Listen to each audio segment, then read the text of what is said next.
Hi dear students, welcome back to LXE Academy. ഈ ഒരു ലെക്ചറിൽ നമ്മൾ പുതിയൊരു കോഴ്സ് സ്റ്റാർട്ട് ചെയ്യുവാണ്. 2019 സ്കീം S5 സിവിൽ എഞ്ചിനീയറിംഗിലെ CET 303 design of concrete structure. അപ്പോൾ ഈ ഒരു വീഡിയോയിൽ നമ്മൾ ഈ ഒരു സബ്ജക്റ്റിൻ്റെ ഒരു ബ്രീഫ് ഇൻട്രൊഡക്ഷനാണ് ഉദ്ദേശിക്കുന്നത്. അപ്പോൾ ഡീറ്റെയിൽഡ് ആയിട്ടുള്ള syllabus, mark distribution, IS code, അതിനെ പറ്റിയിട്ടുള്ള ഡീറ്റെയിൽസാണ് ഈ ഒരു ലെക്ചറിൽ നമ്മൾ ഷെയർ ചെയ്യുന്നത്. ഓക്കെ, അപ്പോൾ നമുക്ക് സ്റ്റാർട്ട് ചെയ്യാം. 2019 സ്കീമിൻ്റെയാണ്. സബ്ജക്റ്റിൻ്റെ code CET 303, subject name design of concrete structure. 4 ക്രെഡിറ്റാണ് ഈ ഒരു സബ്ജക്റ്റ് പാസ്സാകുമ്പോൾ സ്റ്റുഡൻറ്റിന് കിട്ടുന്നത്. ഈ ഒരു സബ്ജക്റ്റിൻ്റെ പ്രീ റിക്വസ്റ്റ് ആയിട്ട് കൊടുത്തേക്കുന്നത് CET 201 മെക്കാനിക്സ് ഓഫ് സോളിഡ്സ് ആണ്. S3 നമ്മൾ പഠിച്ച മോസ് ആണ്. ഓക്കെ, ഇനി ഇതിൻ്റെ ആ ഒരു മാർക്ക് ഡിസ്ട്രിബ്യൂഷൻ വരുന്നത് സാധാരണ ഒരു സബ്ജക്റ്റ് പോലെ തന്നെയാണ്. ടോട്ടൽ 150 മാർക്സ് ആണ് നമുക്കുള്ളത്. അതിനകത്ത് 50 മാർക്സ് കണ്ടിന്യൂസ് ഇൻറ്റേർണൽ വാലുവേഷനാണ്, അതായത് കോളേജിൽ നിന്നുള്ള കണ്ടിന്യൂസ് ഇൻറ്റേർണൽ വാലുവേഷനാണ്. പിന്നെ 100 മാർക്സിന് എൻ സെമസ്റ്റർ എക്സാമാണ് വരുന്നത്. എൻ സെമസ്റ്റർ എക്സാം 3 hour ഡ്യൂറേഷനിലുള്ള എക്സാം ആയിരിക്കും. പ്രത്യേകം നിങ്ങൾ ശ്രദ്ധിക്കേണ്ട കാര്യം, കോവിഡിൻ്റേതായിട്ടുള്ള റെഗുലേഷൻസ് എല്ലാം യൂണിവേഴ്സിറ്റി റിമൂവ് ചെയ്തിട്ടുണ്ട്. അപ്പോൾ ഇനിയുള്ള എക്സാംസ് എല്ലാം 3 മണിക്കൂറിൻ്റെ എക്സാംസ് ആയിരിക്കും. 100 മാർക്സിന് കംപ്ലീറ്റ് നിങ്ങൾ അറ്റൻഡ് ചെയ്യേണ്ട എക്സാംസ് ആണ് ഇനി വരാൻ പോകുന്നത്. അപ്പോൾ അത് നിങ്ങൾ പ്രത്യേകം ശ്രദ്ധിക്കുക. ഇനി കണ്ടിന്യൂസ് ഇൻറ്റേർണൽ ഇവാലുവേഷൻ എന്ന് പറയുമ്പോൾ അറ്റൻഡൻസിന് നിങ്ങൾക്ക് 10 മാർക്സ് കിട്ടും. ഇനി continuous assessment test, series exam, 2 series എക്സാമിൻ്റെ ആവറേജ് ആയിട്ട് 25 മാർക്സ് നിങ്ങൾക്ക് കിട്ടും. അസൈൻമെൻറ്റ്, ക്വിസ്, പ്രോജക്റ്റ് സബ്മിറ്റ് ചെയ്യുന്ന വഴി നിങ്ങൾക്ക് 15 മാർക്സ് കിട്ടും. ഓക്കെ, ഇനി എൻ സെമസ്റ്റർ എക്സാമിൻ്റെ പാറ്റേൺ പറഞ്ഞിട്ട് നമുക്ക് 2 പാർട്ടാണ് വരുന്നത്. പാർട്ട് A ഉണ്ട്, പാർട്ട് B ഉണ്ട്. പാർട്ട് Aയിൽ 10 ക്വസ്റ്റ്യൻസ് ആണ് വരുന്നത്. പാർട്ട് Aയിൽ 10 ക്വസ്റ്റ്യൻസ് ആണ് വരുന്നത്. ഓരോ മോഡ്യൂളിൽ നിന്നും 2 ക്വസ്റ്റ്യൻസ് ആയിരിക്കും ചോദിക്കുന്നത്. 3 മാർക്കാണ് ഓരോ ക്വസ്റ്റ്യനും വരുന്നത്. അപ്പോൾ പാർട്ട് A ക്വസ്റ്റ്യൻസിൽ 10 ക്വസ്റ്റ്യൻസ് ആണ് ഉണ്ടാകുന്നത്. ഓരോ മോഡ്യൂളിൽ നിന്നും 2 ക്വസ്റ്റ്യൻ വീതം ഉണ്ടാവും. ഓരോ ക്വസ്റ്റ്യനും 3 മാർക്ക് വീതം നമുക്ക് കിട്ടും. അങ്ങനെ പാർട്ട് Aയിൽ നിന്ന് നമുക്ക് 30 മാർക്സ് ആണ് ടോട്ടൽ സ്കോർ ചെയ്യാൻ പറ്റുന്നത്. ഓക്കെ, ഇനി പാർട്ട് Bയിലേക്ക് പോയാൽ നമുക്ക് ഓരോ മോഡ്യൂളിൽ നിന്നും 2 ക്വസ്റ്റ്യൻസ് ഉണ്ടാവും. ഓരോ ക്വസ്റ്റ്യനും 14 മാർക്ക് വെച്ചിട്ടാണ്. അതിൽ ഏതെങ്കിലും ഒരു ക്വസ്റ്റ്യൻ നമ്മൾ അറ്റൻഡ് ചെയ്താൽ മതി. ഓക്കെ, അപ്പോൾ പാർട്ട് Bയിൽ ഓർ ക്വസ്റ്റ്യൻ ഉണ്ടാവും. ഓരോ മോഡ്യൂളിൽ നിന്നും 2 ക്വസ്റ്റ്യൻ ഉണ്ടാവും. ഓരോ ക്വസ്റ്റ്യനും 14 മാർക്ക് വീതം ഉണ്ടാവും.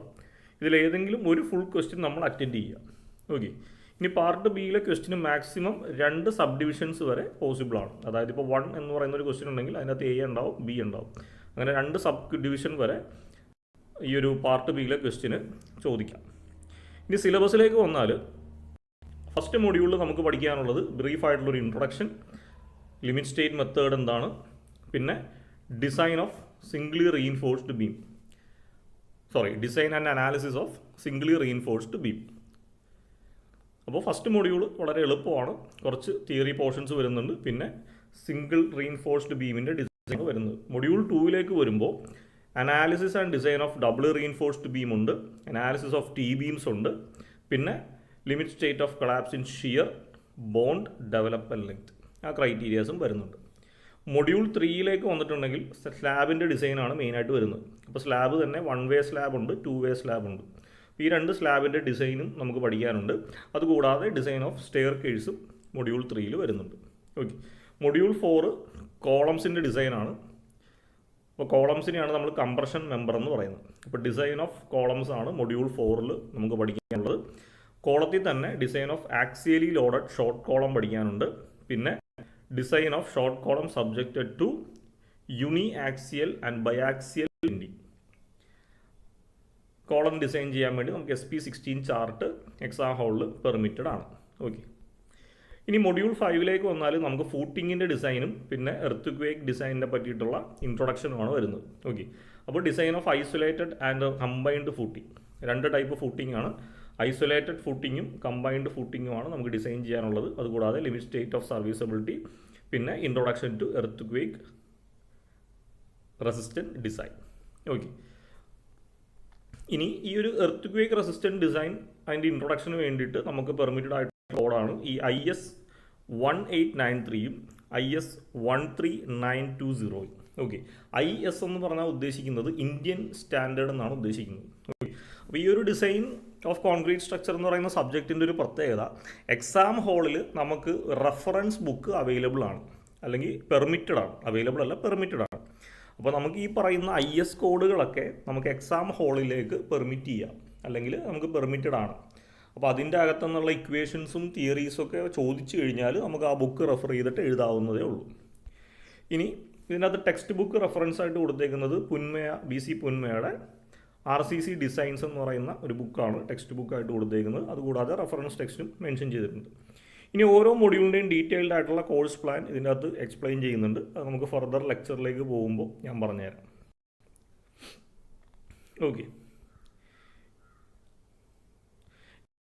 ഈ റെഫറൻസിൻ്റെ കൂട്ടത്തിൽ നമുക്ക് റിലവൻ്റ് ആയിട്ടുള്ള IS കോഡ് ഏതൊക്കെയാണെന്ന് മെൻഷൻ ചെയ്യുന്നുണ്ട്. ഓക്കെ, അപ്പോൾ ഇതിൻ്റെ അത് IS 456, ഇത് ഏറ്റവും ഇമ്പോർട്ടൻ്റ് ആയിട്ടുള്ള കോഡ് ബുക്കാണ്. നമ്മുടെ ഈ ഒരു ഡിസൈൻ ഓഫ് കോൺക്രീറ്റ് സ്ട്രക്ചറിലെ ഏറ്റവും ഇമ്പോർട്ടൻ്റ് ആയിട്ടുള്ള കോഡ് ബുക്കാണ് IS 456. അതേപോലെ IS 875, IS 1893, IS 13920, SP 16, SP 34. Okay, അപ്പോൾ ഇതിൻ്റെ അത് SP 16ഉം SP 34ഉം നമുക്ക് കോളംസ് ഡിസൈൻ ചെയ്യാൻ വേണ്ടിയിട്ടുള്ളതാണ്. മൊഡ്യൂൾ 3ലെ കോളംസ് ഡിസൈൻ ചെയ്യാനായിട്ടുള്ളതാണ്. ഈ രണ്ട് കോഡും ഞാനിപ്പോൾ പറഞ്ഞായിരുന്നു. എർത്ത് ക്വേക്ക് ഡിസൈനിന് അതിൻ്റെ ഒരു ഇൻട്രൊഡക്ഷൻ തിയറിയൊക്കെ അതിൻ്റെ അകത്തുണ്ട്. ഇനി നോർമൽ ബീം സ്ലാബിൻ്റെ ഒക്കെ ഡിസൈനിന് വേണ്ടിയിട്ട് നമുക്ക് ഏറ്റവും ഇമ്പോർട്ടൻ്റ് ആയിട്ട് വേണ്ടത് IS 456 ആണ്. IS 875 design loads, live loads, earthquake ലോഡ്സിനെ പറ്റിയിട്ടുള്ള ഡീറ്റെയിൽസ് ആണ് വരുന്നത്. ഓക്കെ, അപ്പോൾ എന്താണെങ്കിലും ഈ കോഡ് ബുക്കുകളൊക്കെ പ്രിൻ്റ് എടുത്തിട്ട് നമ്മൾ ശരിക്കും പറഞ്ഞാൽ ഈ ഒരു സബ്ജക്റ്റ് നിങ്ങൾ ഈ സെമ്മിൽ പഠിച്ച് കഴിയുമ്പോഴേക്കും ഈ കോഡ് ബുക്ക് നിങ്ങൾ ഒരു തവണയെങ്കിലും വായിച്ചിട്ടുണ്ടാവണം. അറ്റ്ലീസ്റ്റ് ഒരു തവണയെങ്കിലും വായിച്ചിട്ടുണ്ടാവണം. കാരണം ഈ കോഡ് ബുക്കിൽ നിന്ന് എവിടെ നിന്ന് വേണമെങ്കിലും നിങ്ങൾക്ക് യൂണിവേഴ്സിറ്റി എക്സാംസിന് ക്വസ്റ്റ്യൻ ചോദിക്കാം. അപ്പോൾ ഈ ഒരു എക്സാമിൻ്റെ ഒരു പ്രത്യേകത ഏതാണ്, ഇപ്പോൾ സിലബസിൽ മെൻഷൻ ചെയ്യാത്ത, ഇപ്പോൾ ഈ ഒരു ഡീറ്റെയിൽഡ് ആയിട്ടുള്ള ലെക്ചേഴ്സ് നമുക്ക് തന്നിട്ടുണ്ട്. ഇതിൻ്റെ അകത്ത് സ്പെസിഫിക്കലി പറയാത്ത ഏതെങ്കിലും ക്വസ്റ്റ്യൻ നമുക്ക് യൂണിവേഴ്സിറ്റി എക്സാമിന് ചോദിക്കാവുന്നതേ ഉള്ളൂ. കാരണം ഈ കോഡ് ബുക്കിൽ പറഞ്ഞേക്കുന്ന അല്ലെങ്കിൽ കോഡ് ബുക്കിൻ്റെ കണ്ടൻറ്റിൻ്റെ അകത്തുള്ള ഏത് ക്വസ്റ്റ്യൻ വേണമെങ്കിലും നമുക്ക് ഈ ഡിസൈൻ ഓഫ് കോൺക്രീറ്റ് സ്ട്രക്ചർ എന്ന് പറയുന്ന സബ്ജക്റ്റിൽ ചോദിക്കാം. കാരണം ഈ ബുക്കെല്ലാം നമുക്ക് പെർമിറ്റഡ് ആണ്. അതേപോലെ ഇതെല്ലാം നമ്മൾ വായിച്ചിരിക്കേണ്ട ബുക്കുമാണ്. അപ്പോൾ ഈ ബുക്ക് ജസ്റ്റ് വായിക്കുക എന്നുള്ള നമ്മൾ ചെയ്യേണ്ടത്. കാരണം ഏതൊക്കെ തിയറീസ്, ഇക്വേഷൻസ് അല്ലെ ഗ്രാഫുകൾ ഏതൊക്കെ പേജിലാണ് എന്നറിഞ്ഞു വെച്ചാൽ എക്സാമിന് അത് ചോദിച്ചു കഴിഞ്ഞാൽ നമുക്കിത് ഈ കോഡ് ബുക്കിൽ ഉണ്ടെന്നെങ്കിലും മനസ്സിലാക്കാൻ പറ്റും. എക്സാം സമയത്ത് നമ്മൾ ഓരോ കോഡ് ബുക്കിൻ്റെയും ഇൻഡെക്സ് പേജ് നോക്കിയിട്ട് നമുക്കത് തപ്പി പിടിച്ചെടുക്കാനായിട്ട് സമയം കിട്ടത്തില്ല. അപ്പോൾ അതെല്ലാവരും പ്രത്യേകം ശ്രദ്ധിക്കുക. ഈ കോഡ് ബുക്കുകളെല്ലാം ഈ സെമസ്റ്ററിൽ കഴിയുമ്പോൾ എക്സാമിന് തൊട്ട് മുമ്പായിട്ട് നിങ്ങൾ ഒരു തവണയെങ്കിലും ജസ്റ്റ് വായിച്ച് നോക്കിയിട്ടുണ്ടാവുക. അങ്ങനെയാണെങ്കിൽ യൂണിവേഴ്സിറ്റി എക്സാമിന് ഇതിൽ നിന്ന് എവിടെ നിന്ന് ക്വസ്റ്റ്യൻ ചോദിച്ചാലും നിങ്ങൾക്ക് പെട്ടെന്നെടുത്ത് എഴുതാൻ പറ്റും.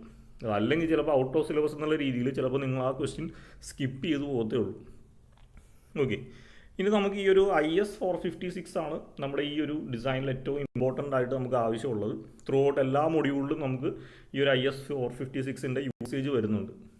അപ്പോൾ അതിൻ്റെ അകത്ത് ഇൻഡെക്സ് പേജിൽ നമുക്ക് എന്തൊക്കെയാണ് ഉള്ളതെന്ന് ജസ്റ്റ് ഒന്ന് മെൻഷൻ ചെയ്ത് പോകാം. ഓക്കെ, ഇതാണ് IS 456ൻ്റെ ഫ്രണ്ട് പേജായിട്ട് വരുന്നത്. അപ്പോൾ അതിൻ്റെ മുകളിൽ തന്നെ അതിൻ്റെ കോഡിൻ്റെ ഡെസിഗ്നേഷൻ കൊടുത്തിട്ടുണ്ട് IS 456-2000, IS 456-2000 plain and reinforced concrete code of practice 4th revision. ഇതാണ് ഈ ഒരു ബുക്കിൻ്റെ പേര്.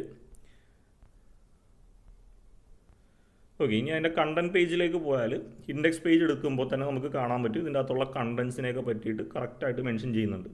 അപ്പോൾ നമ്മൾ കോൺക്രീറ്റിൽ യൂസ് ചെയ്യുന്ന മെറ്റീരിയൽസിനെ പറ്റിയിട്ടുള്ള ഡിസ്ക്രിപ്ഷനാണ് ആദ്യം വരുന്നത്. സിമെൻറ്റിനെ പറ്റി കൊടുത്തിട്ടുണ്ട്, admixtures, aggregate, water, admixture, reinforcement, storage, ഇതെല്ലാം കറസ്പോണ്ടിങ് ഈ പേജ് നമ്പേഴ്സ് റെഫർ ചെയ്ത് കഴിഞ്ഞാൽ അതിനെ പറ്റിയിട്ടുള്ള ബേസിക് തിയറീസ് കിടപ്പുണ്ടാവും.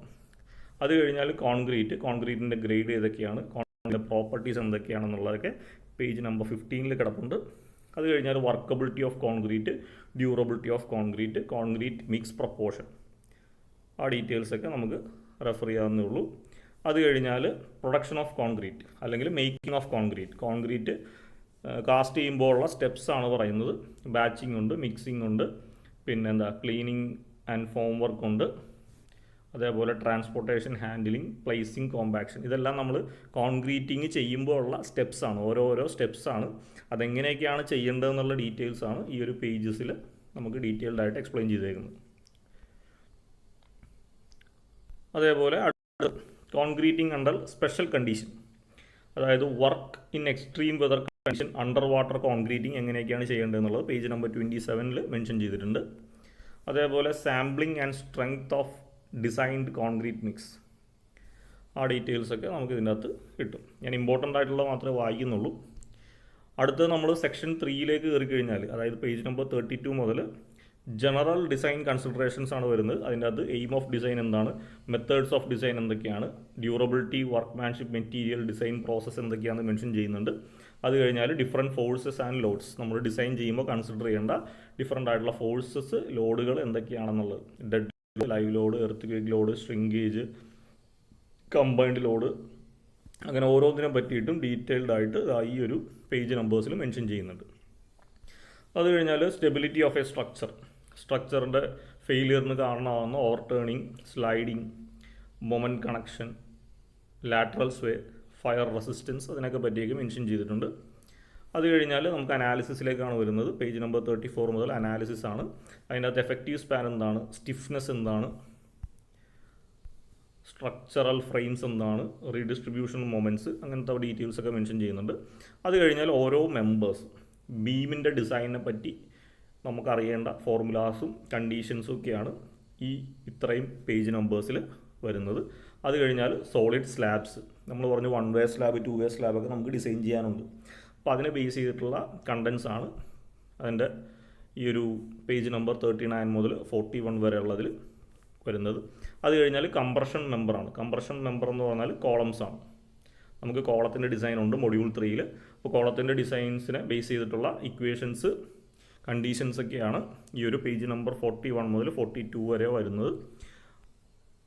ഇനി അടുത്തത് റിക്വയർമെൻറ്റ്സ് ഗവേണിംഗ് റീഇൻഫോഴ്സ്മെൻറ്റ് ഡീറ്റെയിലിംഗ്. അപ്പോൾ നമ്മൾ ഡിസൈൻ ചെയ്ത് കഴിഞ്ഞിട്ട് നമ്മൾ ആ വരക്കേണ്ട, ഇപ്പോൾ ഒരു കോൺക്രീറ്റ് മെമ്പറിൻ്റെ അകത്ത് നമ്മുടെ ബാറൊക്കെ മെൻഷൻ ചെയ്യേണ്ട, അതിനാണ് നമ്മൾ ഡീറ്റെയിലിംഗ് എന്ന് പറയുന്നത്. ആ ഡീറ്റെയിലിങ്ങിനെ പറ്റിയിട്ടുള്ള കാര്യങ്ങളാണ് അടുത്ത പോയിന്റ്സിൽ പറയുന്നത്. അതിനകത്ത് സ്പേസിങ്, ബാർ തമ്മിലുള്ള ഡിസ്റ്റൻസ് എത്ര കൊടുക്കണം, കവർ, ഒരു കോൺക്രീറ്റ് സ്റ്റാർട്ട് ചെയ്യുമ്പോൾ എത്ര മാറിയിട്ട് വേണം നമ്മൾ റീഇൻഫോഴ്സ്മെൻറ്റ് ഇട്ട് തുടങ്ങുന്നത്, അതിനാണ് നമ്മൾ കവർ ഓഫ് റീഇൻഫോഴ്സ്മെൻറ്റ് എന്ന് ഉദ്ദേശിക്കുന്നത്. ആ കാര്യങ്ങളൊക്കെ എങ്ങനെയാണ് കൊടുക്കേണ്ടതെന്ന് പറയുന്നുണ്ട്. അത് കഴിഞ്ഞാൽ concrete corbels, deep beams, ribbed hollow blocks, void slabs ഒക്കെയാണ്. ഇത് നിങ്ങളുടെ സിലബസിലില്ല, പണ്ടത്തെ സിലബസിൽ പഠിക്കാനുണ്ടായിരുന്നതാണ്. ഇപ്പോൾ നിങ്ങളുടെ സിലബസിലില്ല എങ്കിലും അതിനെ പറ്റിയിട്ടുള്ള ഡീറ്റെയിൽസും ഇക്വേഷൻസൊക്കെയാണ് ഫർദറായിട്ട് വരുന്നത്. അത് കഴിഞ്ഞാൽ ഫ്ലാറ്റ് സ്ലാബിൻ്റെ ഡിസൈൻ ആവശ്യമായിട്ടുള്ള കാര്യങ്ങൾ, വാൾസിൻ്റെ ഡിസൈൻ ആവശ്യമായിട്ടുള്ള കാര്യങ്ങൾ, പിന്നെ വരുന്നത് സ്റ്റെയർ ആൻഡ് ഫൂട്ടിങ്. ഇത് രണ്ടും നിങ്ങളുടെ സിലബസിലുള്ളതാണ്. അപ്പോൾ സ്റ്റെയർ ആൻഡ് ഫൂട്ടിങ്ങിനെ പറ്റിയിട്ടുള്ള ഡീറ്റെയിൽസ് പേജ് നമ്പർ 63 മുതൽ 66 വരെ വരുന്നുണ്ട്. ഓക്കെ. അത് കഴിഞ്ഞാൽ സേഫ്റ്റി ആൻഡ് സർവീസബിലിറ്റി റിക്വയർമെൻറ്റ്. ഇതിനകത്ത് limit state of collapse, limit state of serviceability, ഇത് വളരെ ഇമ്പോർട്ടൻ്റ് ആണ്. നമുക്ക് സ്ഥിരമായിട്ട് യൂണിവേഴ്സിറ്റി എക്സാംസിന് ചോദിക്കുന്ന അസംഷൻസും ഇക്വേഷൻസൊക്കെ ഈ ഒരു പേജിലാണ് വരുന്നത്. 67 ഇതെല്ലാം വരുന്നത്. അത് കഴിഞ്ഞാൽ characteristics and design values of partial safety factor. അപ്പോൾ ക്യാരക്ടറിസ്റ്റിക്സ് ലോഡ് എന്താണ്, ഡിസൈൻ വാല്യൂ എന്താണ്, പാർഷ്യൽ സേഫ്റ്റി ഫാക്ടർ എന്താണെന്നൊക്കെ നമുക്ക് പേജ് റെഫർ ചെയ്താൽ കിട്ടും. അത് കഴിഞ്ഞാൽ ലിമിറ്റ് സ്റ്റേറ്റ് ഓഫ് കൊളാപ്സ്, അതിൻ്റെ അസംഷൻ കിടപ്പുണ്ട്. Limit state of collapse in compression, അതിൻ്റെ അസംഷൻ, എസെൻട്രിസിറ്റി. അപ്പോൾ കോളം ഡിസൈന് വേണ്ടിയിട്ടുള്ള കുറേ ഇക്വേഷൻസും കാര്യങ്ങളുമാണ് ഈ ഒരു കംപ്രഷൻ മെമ്പർ എന്ന് പറഞ്ഞുള്ള ഹെഡിങ്ങിൽ ഈ പേജ് നമ്പറിലൊക്കെ വരുന്നത്. അടുത്തത് limit state of collapse in shear. നമുക്ക് ഷിയർ ഡിസൈൻ പഠിക്കാനുണ്ട് മൊഡ്യൂൾ 2. അപ്പോൾ ഈ ഒരു പേജ് നമ്പേഴ്സൊക്കെ നമുക്ക് റെഫർ ചെയ്യേണ്ട ആവശ്യമുണ്ട്. അതുപോലെ limit state of collapse in torsion, limit state of serviceability in deflection, limit state of serviceability in cracking. ഇനി സ്ട്രക്ചറൽ ഡിസൈനിലേക്കാണ് അടുത്ത പേജസിലേക്ക് വരുന്നത്. ഇവിടെ നമുക്ക് വർക്കിംഗ് സ്ട്രെസ് മെത്തേഡാണ് ആദ്യം പറയുന്നത്. ഓക്കെ. അപ്പോൾ നമുക്ക് ഫസ്റ്റ് മോഡ്യൂളിൽ തന്നെ വർക്കിംഗ് സ്ട്രെസ് മെത്തേഡ് എന്താണെന്ന് പഠിക്കാനുണ്ട്. വർക്കിംഗ് സ്ട്രെസ് മെത്തേഡിൻ്റെ ബേസിക് ആയിട്ടുള്ള കുറച്ച് ഇക്വേഷൻസും അസംഷൻസ് ഒക്കെയാണ് ഈ ഒരു പേജ് നമ്പർ 80 ഉള്ളത്. അതേപോലെ അതിൻ്റെ പെർമിസിബിൾ സ്ട്രെസ്, പെർമിസിബിൾ ലോഡ്സ് എന്തൊക്കെയാണെന്നുള്ളതും ഫർദർ പേജുകളിൽ മെൻഷൻ ചെയ്തിട്ടുണ്ട്. അടുത്തത് members subject to combined axial load and bending. അത് കഴിഞ്ഞാൽ ഷിയർ, ടോർഷൻ, അതിനെ പറ്റിയിട്ടുള്ള ക്രൈറ്റീരിയാസ് ആണ് വരുന്നത്. ഇനി ഡിഫ്ലക്ഷൻ കാൽക്കുലേറ്റ് ചെയ്യേണ്ട ഫോർമുലാസ് ഇക്വേഷൻസ് ഒക്കെയാണ് വരുന്നത്. ഇനി സ്ലാബിൻ്റെ കണ്ടീഷൻസും ഇക്വേഷൻസൊക്കെയാണ് ഈ ഒരു പേജസിൽ വരുന്നത്. ഇനി കോളത്തിൻ്റെ എഫക്റ്റീവ് ലെങ്ത്, കോളം ഡിസൈനിന് നമുക്ക് ഈ ഒരു പോയിൻ്റ് ആവശ്യമുണ്ട്. കോളത്തിൻ്റെ എഫക്റ്റീവ് ലെങ്ത് കണ്ടുപിടിക്കാനുള്ള ഇക്വേഷൻ അനക്സ് ഇയിലാണ് വരുന്നത്, പേജ് നമ്പർ 92-ൽ. അതേപോലെ അനക്സ് എഫിൽ വരുന്നത് കാൽക്കുലേഷൻ ഓഫ് ക്രാക്ക് വിഡ്ത്ത് ആണ്, അത് നിങ്ങളുടെ സിലബസിൽ പറഞ്ഞിട്ടില്ല. ഇനി അടുത്തത് അനക്സ് ജിയിൽ moment of resistance of rectangular and T section. നമ്മുടെ മൊഡ്യൂൾ നമ്പർ 1-ലും 2-ലും വരുന്ന സിംഗിളി റീഇൻഫോഴ്സ്ഡ് ബീമിൻ്റെയും ഡബിളി റീഇൻഫോഴ്സ്ഡ് ബീമിൻ്റെയും ടി ബീമിൻ്റെയൊക്കെ ഡിസൈൻ മൊമെൻറ്റ് കാൽക്കുലേറ്റ് ചെയ്യുന്ന ഇക്വേഷൻസൊക്കെ ഈ പേജ് നമ്പർ 96-ലാണ് വരുന്നത്. ഓക്കെ, അപ്പോൾ ഇത്രയും കാര്യങ്ങളാണ് നമുക്ക് ജനറലായിട്ട് IS 456-ൻ്റെ ഇൻഡെക്സിൽ അടങ്ങിയിരിക്കുന്നതും IS 456-ൻ്റെ കണ്ടൻസിലും ഉള്ളതും. അപ്പോൾ ഞാൻ ജസ്റ്റ് കുറച്ച് കാര്യങ്ങൾ പറഞ്ഞു പോയെന്നേ ഉള്ളൂ. ഇത് നിങ്ങൾ സമയം കിട്ടുന്നതനുസരിച്ച് അറ്റ്ലീസ്റ്റ് 1-2 പേജ് വെച്ചിട്ടെങ്കിലും ഇടയ്ക്ക് വായിക്കുക.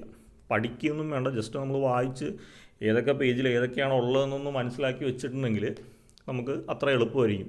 ഇനി പ്രത്യേകം നിങ്ങൾ ശ്രദ്ധിക്കേണ്ട കാര്യം, കോഡ് ബുക്കിൻ്റെ അകത്ത് യാതൊരുവിധ റൈറ്റിങ്സോ മാർക്കിങ്സോ നമ്മൾ ചെയ്യാൻ പാടില്ല.